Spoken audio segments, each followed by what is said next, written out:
안녕하세요. 매일 새로운 사연을 전하는 읽어주는 사연 라디오입니다. 구독과 좋아요, 많은 공유 부탁드립니다. 오늘의 사연 시작하겠습니다. 안녕하세요. 어머님과의 갈등으로 고통받고 있는 30대 여성입니다. 남편하고는 아무 문제 없이 잘 지내고 있었는데 시어머니의 억지 때문에 죄 없는 남편까지 꼴도 보기 싫으네요.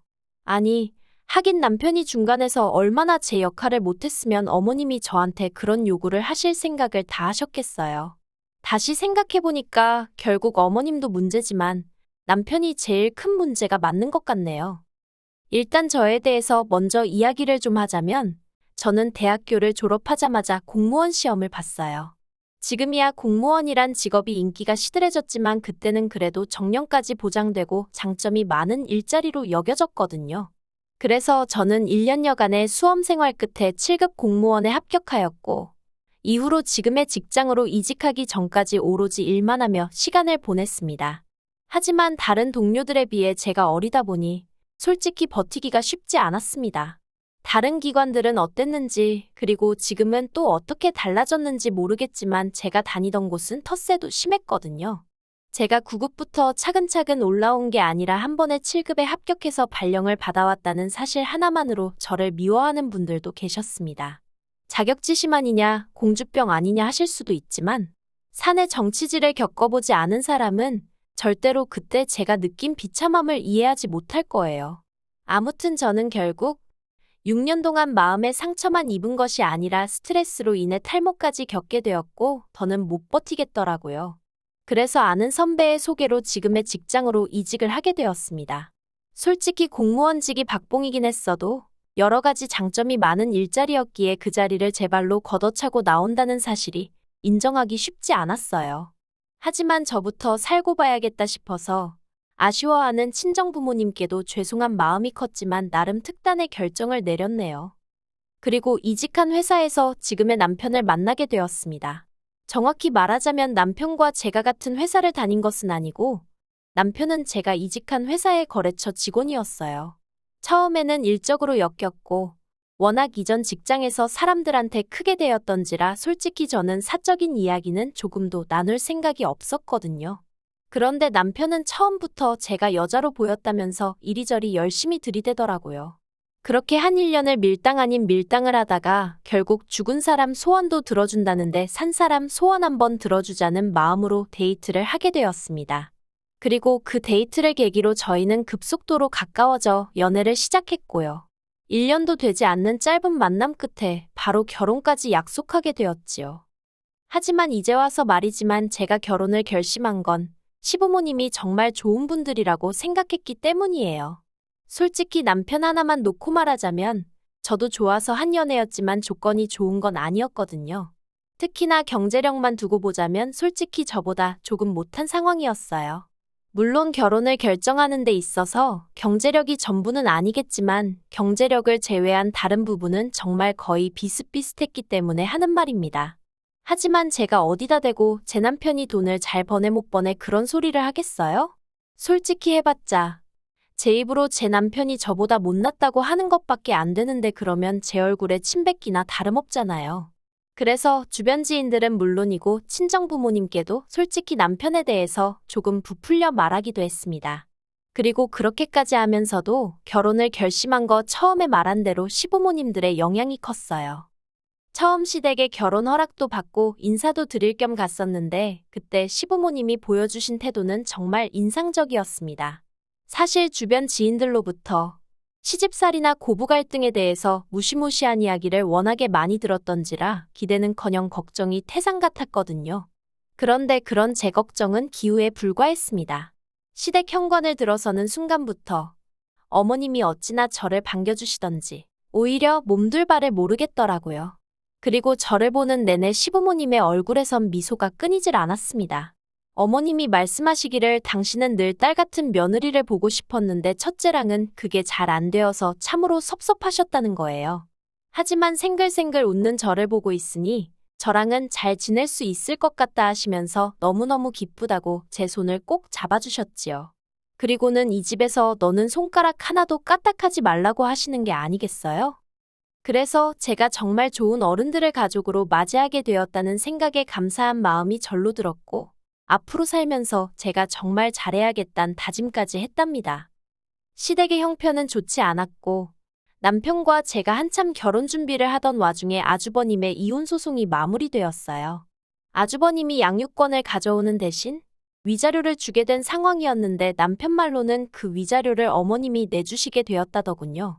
그때만 해도 그게 무슨 의미인지 이해하지 못했습니다. 단순하게 아주버님이 경제력이 없으신가, 당장 형편이 어려우신가 그래서 어머님이 빌려주시나 그 정도로만 생각한 제가 멍청했지요. 아무튼 그래서 어머님 아버님이 당장 저희 결혼에 보태줄 돈이 없다고 말씀하시더라고요.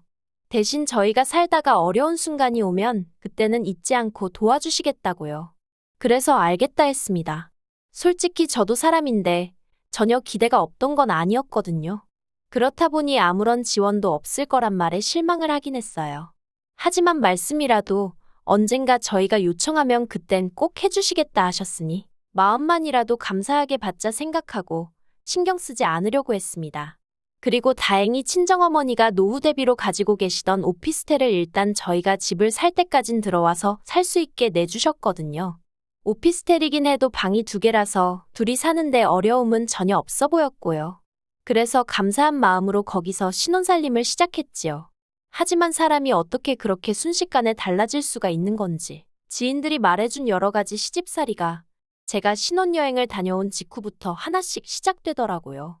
그렇지만 저 괜찮았습니다. 그거 하나하나 여기다 적지도 못해요. 그랬다간 석 달하고도 열흘은 밤을 새워야 할 테니까요. 아무튼 어머님 아버님 편찮다고 하실 때마다 죽 써서 매일같이 찾아뵙고 심부름하고 알고 보니 병명도 없는 꾀병에 가까웠지만요. 그리고 이틀에 한 번씩 용건이 있건 없건 안부 전화드리고 어머님 아버님 생신상 차려드리고 이런 건 며느리라면 응당해야 하는 도리라고 생각했고 처음부터 어머님 아버님께는 잘하겠단 마음으로 결혼을 했기에 제 예상보다 더 고되고 더 어려웠어도 불만 같은 건 갖지 않으려고 했어요. 오히려 제 자신을 탓하는 날도 있었고요. 그런데 작년 12월 어머님 아버님 며느리 되고 처음 맞는 제 생일이었거든요. 그런데 두 분 다 축하한다는 말 한마디도 안 해주시더라고요. 처음엔 내가 말씀을 안 드렸나 싶었는데 생각해보니까 결혼 전엔 한번 같이 챙긴 적도 있어요. 그래서 그러면 깜빡하신 건가 생각도 했는데 그러면 최소한 남편에게 한번 물어보실 수 있는 거 아닌가 그런 생각도 들대요. 왜냐하면 남들 생일 다 돌아오는데 어머님 며느리만 생일이 없을 리도 없고 우연이라도 그러고 보니 우리 며느리 생일은 언제지? 하고 생각할 수도 있잖아요. 하지만 알게 된 진실은 솔직히 어이가 없는 정도가 아니라 저를 화나게 만들었습니다. 알고 보니 남편이 어머님께 경희 생일이 지나갔는데 이제라도 늦어서 미안하다 늦었지만 축하한다 한마디 해주시면 안 되냐고 넌지시 말씀을 드렸던 모양이에요. 그런데 어머님이 걘 네가 축하해줬으면 됐지. 뭐 대단한 날이라고 온 가족이 나서야 되냐는 식으로 말씀하시더랍니다. 그리고 솔직히 제 남편도 바보인 건지 그런 얘기는 안 전하면 그만이잖아요. 그런데 남편은 남편대로 속상하다고 그 이야기를 저한테 전하더라니까요. 아무튼 그러다 지난 3월 어머님하고 통화 중이었는데 갑자기 어머님이 맞다 하시더니 저더러 이달에 당신 큰아들 그러니까 아주버님 생일인 거 기억하지? 그러시더라고요. 그래서 네 알아요 했더니 당신이 미역 사서 택배로 보낼 테니 저더러 집에 불러서 좀 끓여주랍니다. 생각지도 못한 상황에 황당해서 제가요 하고는 되물었습니다. 사실 말이 나왔으니 말인데 결혼하고 한동안은 어머님이 뭐든 말씀하시면 되묻고 그러지 않고 제가 할 수 있으면 웬만하면 다 해드렸어요. 잘해드리고 싶었고 예쁨 받고 싶었으니까요. 그런데 제 생일 때 어머님이 하신 말씀을 전해 듣고는 솔직히 저도 사람이라 실망이 이만저만이 아니었거든요. 그리고 그 덕에 정신을 차렸다고 해야 할지. 그래서 그때 이후로는 저도 말이 안 된다 너무 심하다 싶을 때면 제가요 하고 되묻기 시작했어요. 아무튼 제 반응에 어머님도 좀 기분이 나쁘셨는지 왜 안 되겠니? 못하겠어? 하곤 되물으시더라고요. 그래서 못하죠. 저 출근도 해야 하고 요새 주말엔 너무 피곤해서요.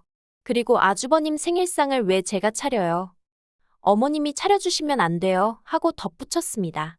그랬더니 어머님도 혀만 차시더니 일단 알았다 하고는 먼저 전화를 딱 끊어버리시더라고요.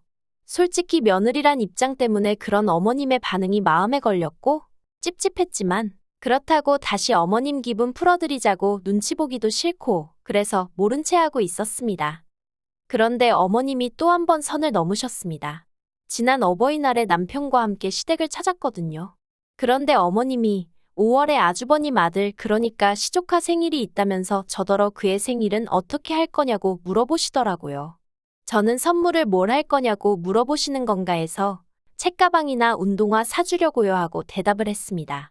그랬더니 어머님이 그건 기본이고 생일상은 어떻게 할 거냐 하고 물으시는 거예요. 솔직히 그때 제 속마음은 생일상 타령을 또 하시는 건가 싶어서 어이가 없었습니다. 하지만 차마 그렇게 말은 못하니 생일상을 뭘 어떻게 해요 하고 되물었지요. 그랬더니 너는 말귀를 못 알아듣는 거니 아니면 알아들으면서 모른 척하는 거니 하시더니 처음엔 싹싹하니 수더분한 줄 알았는데 볼수록 아주 미운 짓만 골라 한다면서 저더러 생일상을 차려주래요. 그래서 지난번과 마찬가지로 직장을 핑계 삼아 못한다고 했지요. 그랬더니 어머님이 저더러 너는 툭하면 직장 핑계라면서 직장 다니는 걸로 유세 부릴 거면 때려치고 이 집안에 식구로 들어왔으면 식구된 도리를 하라나요. 솔직히 어머님이 차라리 부탁을 하셨으면 제가 마음을 좋게 먹고 그래 한번 챙겨주자 했을지도 몰라요. 하지만 식구 어쩌고 하시니까 짧다면 짧은 결혼 생활 동안 제가 당한 취급이랄지 대접이랄지 주마등처럼 스치면서 빈정이 확상하더라고요. 그래서 어머님도 이상하시다고 애 부모가 죽은 것도 아니고 다 멀쩡히 살아있는데 왜 제가 생일상을 차려야 하냐 따졌습니다. 그리고 설령 애 부모가 죽었어도 그러면 조부모님이신 어머님 아버님 멀쩡하신데 왜 저한테 그러시냐고요. 그리고는 식구된 돌이 운운하시기 전에 어머님은 저를 한 식구로 대해주신 게 맞냐고 물었습니다. 그랬더니 어머님이 어머머 소리만 연신하시고는 저더러 그런 소리 하면서 누가 잘했네 따질 거면 그냥 가라더군요. 그래서 어쩔 줄 몰라 하는 남편은 내버려두고 저 먼저 올라와 버렸어요. 집으로 오는 차 안에서 왜인지 눈물이 끝도 없이 나더라고요. 이런 꼴을 당하자고 결혼했나 싶기도 하고. 그리고 제가 집에 오고 얼마 지나지 않아 남편도 왔어요. 남편이 그렇다고 자기를 버려두고 가는 게 어딨냐면서 자기가 그래도 아주버님하고도 이야기했다며 저를 달래주대요. 일단 생일상 이야기는 아주버님은 전혀 모르는 이야기라면서 어머님이 왜 그런 이야기를 하신 건지 모르겠다고 어쨌든 저한테 미안하다며 마음 풀라고 하더랍니다. 그리고 아주버님 말이 사실이건 아니건 간에 어쨌든 사과를 받았다 생각하니 마음은 좀 풀리더라고요. 하지만 어머님은 이튿날 남편과 제가 쉬고 있는데 연락을 해오셔서는 하시는 말씀이 말년에 이런 험한 꼴을 볼지는 몰랐다면서 다른 집들은 딸들이 나서서 부모 모시고 여행도 다니고 형제들 생일도 챙기고 그러는 게 보기 좋아서 저한테 얘기를 한 거라며 제가 얼마나 시부모 알기를 우습게 알면 툭하면 제가요? 왜요? 그런다고 저 때문에 너무 상처를 받으셨답니다. 어머님의 하소연인지 분노인지 아무튼 들어드리는 동안 저도 너무 어이가 없었어요.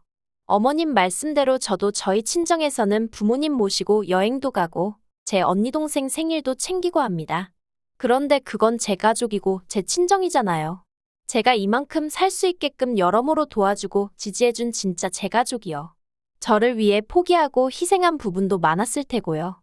하지만 어머님은 제가 크는 동안 막말로 100원 한 푼 보태신 거 없으시면서 저더러 저희 친정에 하는 효도를 당신한테 똑같이 하길 바라시니 애시당초 가능할 수가 없잖아요. 그래서 남편한테도 나는 할 말 없다고 당신이 알아서 하라고 전화기 넘기고 방으로 들어가 버렸습니다. 방문에 귀를 대고 엿들으니 그래도 남편이 어머님한테 그걸 왜 경희가 챙겨야 하냐면서 경희 탓 좀 하지 마시라고 경희는 내 와이프 하려고 나랑 결혼한 거지 엄마 며느리 하자고 나랑 결혼한 거 아니라며 제발 꿈 깨시라 어쩌라 한 소리 하더라고요. 그런데 얼마 안 있다 방에 들어와서는 저더러 한다는 소리가 자기가 어느 정도 화를 내놨으니까 이제 저한테 어머님한테 못 이긴 척 연락드리고 한 번만 져드리랍니다. 그래야 그림이 좋지 않겠냐고요. 그런데 그 소리를 들으니까 솔직히 남편이 어머님한테 화낼 때만 하더라도 그래 남편이 저렇게 나를 위해 나서줬으니까 어머님이 나한테 하신 막말은 없던 일처럼 마음에 담아두지 말아야겠다 생각하던 찰나였거든요. 그런데 남편의 이중적인 모습에 눈물이 왈칵 나면서 제가 져드리긴 뭘 져드려야 하냐고 소리를 질렀어요. 그리고는 할 도리 다 하고 살았는데 초장부터 나한테 돌아오는 게 이런 것 뿐이니 앞으로 당신이랑 살아봤자 뻔할 뻔짜라고 이럴 바엔 지금이라도 헤어지자고 악을 썼네요. 그랬더니 남편이 그런 뜻이 아니었다며 금세 제 앞에서 싹싹 빌면서 어머님한테는 사과 안 해도 된다 화내지 말라며 저를 말리더라고요. 그래서 일단은 그날 이후로 서로 약속한 건 아니지만 어머님은 물론이고 시댁에 관한 이야기는 한마디도 안 하고 지내고 있어요. 그런데 언제까지 이렇게 지낼 수 있을지. 당장 다음 달엔 또 아버님 생신이거든요. 저야 당연히 모른 척하고 싶고 안 챙기고 싶은데. 그랬다가 남편 가슴에 말은 안 해도 괜히 한처럼 맺히진 않을지 걱정도 되고 그렇네요. 회사야 그만두고 이직해버리면 그만이었는데 그래도 이렇게 법적으로 사회적으로 가족으로 묶여버리니까 여러 가지로 어렵고 힘이 듭니다. 그래도 일단은 남편이 바짝 엎드려서 제 눈치를 살피고 있으니 본인도 아버님 생신인 건 알고 있을 테니 남편이 어떻게 할지 지켜봐야겠어요. 긴 이야기 들어주셔서 감사합니다. 오늘의 사연은 여기까지입니다. 구독과 좋아요, 알람 설정해주시면 앞으로 더 좋은 사연으로 찾아오겠습니다. 감사합니다.